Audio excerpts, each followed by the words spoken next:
Friends, അപ്പോൾ മൈസൂർ പോയിട്ട് മൈസൂരിലത്ത് എന്തെങ്കിലും അവിടുത്തെ തനതായിട്ടുള്ള ഒരു ഐറ്റം കഴിക്കണമെന്ന് പറഞ്ഞിട്ട് ഗൂഗിളിൽ നോക്കിയപ്പോൾ ഇങ്ങനെ ഒരു ഹോട്ടലിൻ്റെ പേരാണ് കണ്ടത്. പിന്നെ ഒന്നും നോക്കിയില്ല, ഉച്ചയ്ക്ക് ലഞ്ച് അവിടുന്ന് കഴിക്കാമെന്ന് വെച്ചു.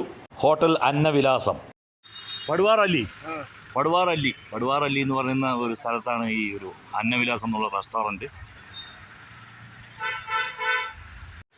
ഇതിൻ്റെ എല്ലാവിടെയും ഇന്നത്തെ സ്പെഷ്യൽ, അതുമായി നമ്മുടെ നാട്ടിലൊക്കെ കാണുന്ന പോലെ തന്നെ ഇന്നത്തെ സ്പെഷ്യൽ അങ്ങനത്തെ സംഭവങ്ങളൊക്കെ എഴുതി വെച്ചിട്ടുണ്ട്.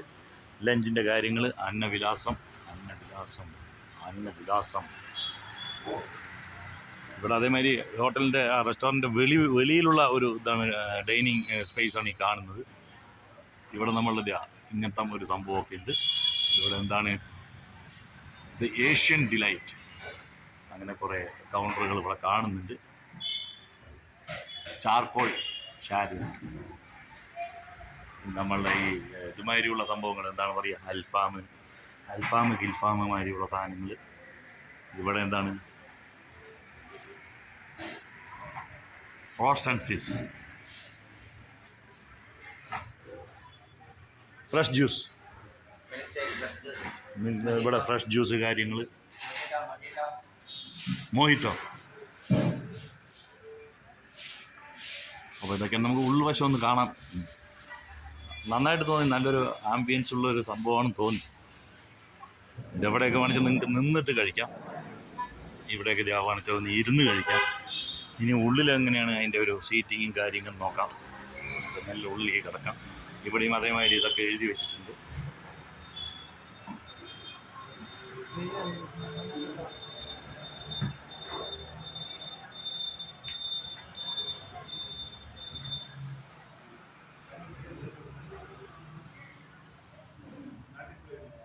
കന്നഡത്തിലാണ് എല്ലാം എഴുതി വെച്ചിരിക്കുന്നത്, വേറെ ലാംഗ്വേജൊന്നും ഉപയോഗിച്ചിട്ടില്ല.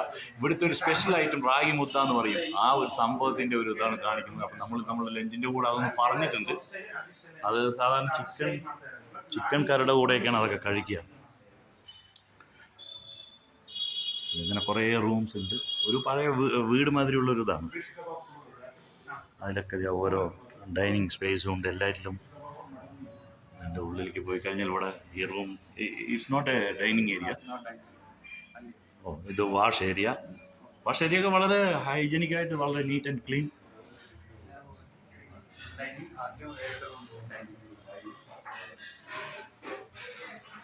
Can I go inside? അവിടെയും ഡൈനിങ് സ്പേസ് തന്നെയാണ്. ഒരുപാട് റൂംസ് ഉണ്ട് ഇവിടെ. അവിടെയൊക്കെ ഒരു 10, 25 ആൾ, 30 ആൾ ഇരിക്കേണ്ട ഒരു സ്പേസും ഉണ്ട്. ഇത് പിന്നെ നോ എൻട്രിയാണ്. ബാക്ക് സൈഡ് കിച്ചണും ഒക്കെ ആയിരിക്കും. നമുക്കൊന്ന് കാണാൻ പെടുന്നു വെറുതെ. ഇതാ വലിയ കിച്ചൺ ഇതാണ്. ഇവിടെ വലിയൊരു ഏരിയ കിച്ചൺ ഉള്ളതാണ്. രസകരമായിട്ടുണ്ട്, നന്നായിട്ട് തോന്നി. ഇനി ഭക്ഷണം നമുക്ക് ടേസ്റ്റ് ചെയ്ത് നോക്കാം എങ്ങനെയുണ്ട്. സംഭവമൊക്കെ നാട്ടിൻ പുറത്തെ നമ്മളുടെ നാട്ടിലത്തെ പോലെ തന്നെ ഇലയൊക്കെ വെച്ചിട്ടുണ്ട്. അപ്പം നമ്മളൊരു സാധാ മീലും, നോർമൽ സൗത്ത് ഇന്ത്യൻ മീലും, ഒരു കർണാടക മീലുമാണ് പറഞ്ഞിരിക്കുന്നത്. അപ്പോൾ കർണാടക മീലിൽ നമുക്ക് ആ ഒരു സ്പെഷ്യൽ ഐറ്റമൊക്കെ കിട്ടും. എന്താണ് ഇവിടുത്തെ ഒരു സ്പെഷ്യൽ, അതെല്ലാം കിട്ടും. അപ്പം നമുക്ക് നോക്കാം. നമ്മളൊരു സൗത്ത് ഇന്ത്യൻ മീൽ പറഞ്ഞിട്ടുണ്ട്. അതിൻ്റെ കൂടെ ഒരു ഫിഷ് ഫ്രൈ പറഞ്ഞിരുന്നു, അത് വന്നിട്ടുണ്ട്. അതല്ലാതെ ഇവിടെ ഉണ്ടാക്കുന്ന, അല്ലെങ്കിൽ ഇവിടെ നമുക്ക് കിട്ടുന്ന ഐറ്റംസൊക്കെയാണ് ഈ ഒരു സ്ക്രീനിൽ കാണിച്ചുകൊണ്ടിരിക്കുന്നത്. നമുക്ക് സ്ക്രീൻ നോക്കിയിട്ട് മനസ്സിലാക്കാൻ നമ്മൾ ഓർഡർ ചെയ്ത ഐറ്റം എങ്ങനെയുള്ള ജാതിയാണ്, എന്താണ്. കാരണം ഇവിടെ വരുമ്പോൾ ഇവിടുത്തെ ഒരു ഓതൻറ്റിക് ആയിട്ടുള്ളൊരു സാധനം കഴിക്കണം എന്ന് പറഞ്ഞിട്ട് നമ്മൾ കർണാടക മീൽസാണ് പറഞ്ഞിരിക്കുന്നത്. അപ്പോൾ അതിൻ്റെ കൂടെ ഞാൻ നേരത്തെ പറഞ്ഞ റാഗി മുദ്ദ അതിൻ്റെ കൂടെ വരും. അപ്പോൾ അത് നോക്കാം എങ്ങനെയുണ്ട് എന്ന്. യെസ്,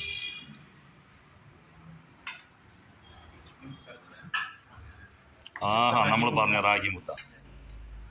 യെസ്, ഇത് കഴിക്കണത് നമ്മൾ ഇതിലൊരു മുകളിൽ ചിക്കൻ്റെ ആ ഒരു ഗ്രേവി ഇതിലൊഴിക്കും, എന്നിട്ടാണ് അത് കഴിക്കുക. മുട്ടയൊക്കെ ഉണ്ട്, ഒരു പുഴുങ്ങിയ മുട്ടയും.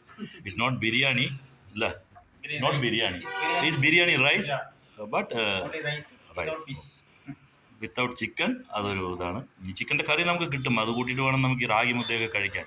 ഒരുപാട് സൈഡ് ഡിഷസ് ഉണ്ട്, അവരിങ്ങനെയാണ് കൊണ്ടുവന്നിരിക്കുന്നത്. ഒരുപാട് സൈഡ് ഡിഷസ് ഉണ്ട്. ഇതൊക്കെ കൂടെ നമ്മളുടെ ഇല ഇപ്പം നിറയും.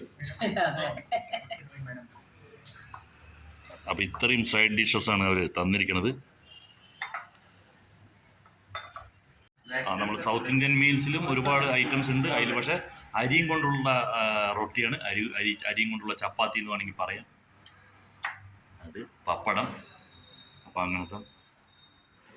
അപ്പോൾ ഈ ഒരു ഐറ്റംസൊക്കെ എങ്ങനെയാണ് കഴിക്കേണ്ടത് എന്ന് നമുക്ക് അടുത്ത് തന്നെ നിന്നിട്ട് ഒരാൾ പറഞ്ഞു തരുന്നുണ്ട്. അവിടുത്തെ ഒരു ജോലിക്കാരൻ, ആ ഹോട്ടലിലെ ഒരു എംപ്ലോയി.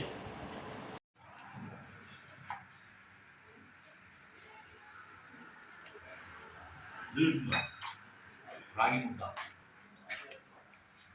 മുദ്ദ